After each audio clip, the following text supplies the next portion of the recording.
সাল্লাল্লাহু আলাইহি ওয়াসাল্লামে 11 সন্তানের জন্ম থেকে শিখাইয়া দিয়েছেন। যেমন হযরত আব্দুল্লাহ ইবনে আব্বাস রাদিয়াল্লাহু তাআলা আনহুমার হাদিসে আছে, নবী করিম সাল্লাল্লাহু আলাইহি ওয়াসাল্লামে ফরমাইছেন, মানুষের ঘরে যখন সন্তান প্রসব হওয়ার সময় হয়, শয়তানে খবর নিয়ে খাপ ধরে বোয়াত থাকে।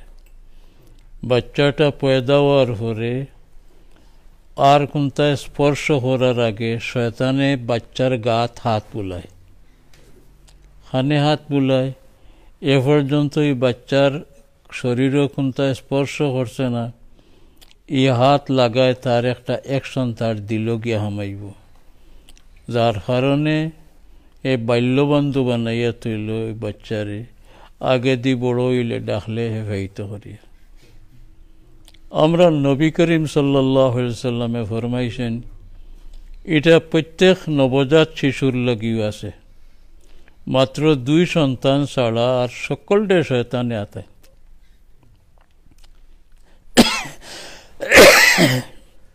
হযরত ঈসা আলাইহিস সালাম তার মা মরিয়ম আলাইহিস সালাম এই 2 জনের জন্মর লগ্নে শয়তানে হাত দিতে পারছে না। বিবি মরিয়মর মায় মরিয়ম তার গর্ভে থাকতে মানুষ করেছিল যে আমার যে সন্তান আল্লাহ দিবা, এই সন্তানরে আমি আল্লাহর নামে অক করে দিলাম। তবে আল্লাহর নামে কোনটা কইতে চাইলে শয়তানে বাধা বিঘ্ন ঘটায়, গতিকে আমি আল্লাহ তোমার হাওয়ালা করলাম, তুমি হেফাজত করিয়া। আল্লাহ তানি আবদার ডে কবুল করছে। পানি তাহলে তোরা দেখো।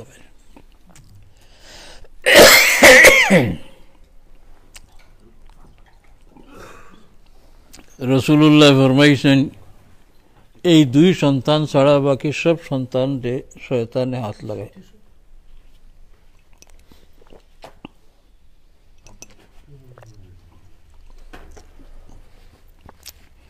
সব সন্তানরে হাত লাগায় হইতে বুঝাই না জানি তো রসুল্লাহ তো এক সন্তান,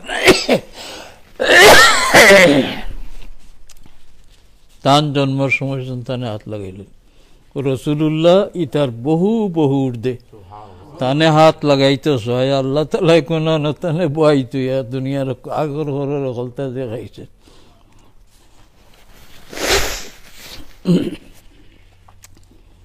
রসুল্লাহ ফরমাইছেন, এই সন্তানদের জন্মলগ্নে নষ্ট করার ব্যবস্থা করেন শয়তানে হাত লাগাইয়া।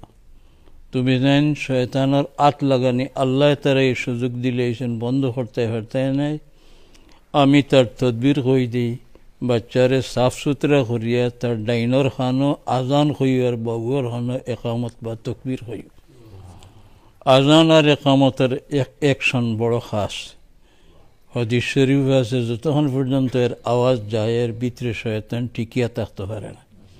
তো এই বাচ্চার খানো আজান দিলে আজানের আওয়াজ কলব যাইব আর ভিতরে তনে শয়তানের সোয়ার যে অ্যাকশন আছে এগুলো সইব। পুরো আজান কাজান ইসলাত এখান হাদিস শরীফের নাই, কিতাব লেখছেন হাদিসের মানাত। আজান দিতাম আমরা অবিকল নমাজের আজান লাগান। আমরা ভুল করিলাই খেয়ে হাইয়া আলা সালাহ হাইয়া আল ফলা বাদ দিলাই হইনা নমাজ হইবার তা কথা নাই।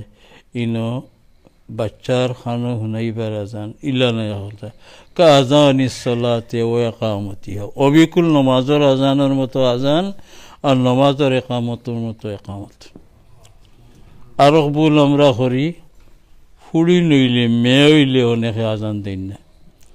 কইন জমাতে নমাজ পড়া তো পুরুষের কাম, মেয়ের তো জমাতে নমাজ নাই, তে আজান দিতে এখানে ইলা কোনো কথা নাই। ছেলে হোক মেয়ে হোক সহি মশলা হইল খানো আজান দেওয়া হইত। যদি এই সময় কোনো পুরুষ না থাকেন, মেয়ে লোকের আজান জানাতে হয়, মেয়ে লোকেও ই আজান দিলে সহি হইব। নমাজের আজান মেয়ে লোকে দেওয়া মুকরুহে তহরিমি কিতাব লেখছেন, কিন্তু বাচ্চার খানো আজান দেওয়া যাইতে পারে, মেয়ে লোকের দ্বারা কোনো বাধা নেই। যাই হোক, ও জন্ম তাকে লইয়া বাচ্চাটা বড় হওয়া পর্যন্ত, এমনকি সারা জিন্দেগির শিক্ষা রাসূলুল্লাহ সাল্লাল্লাহু আলাইহি ওয়াসাল্লামে দিয়া রাখছেন।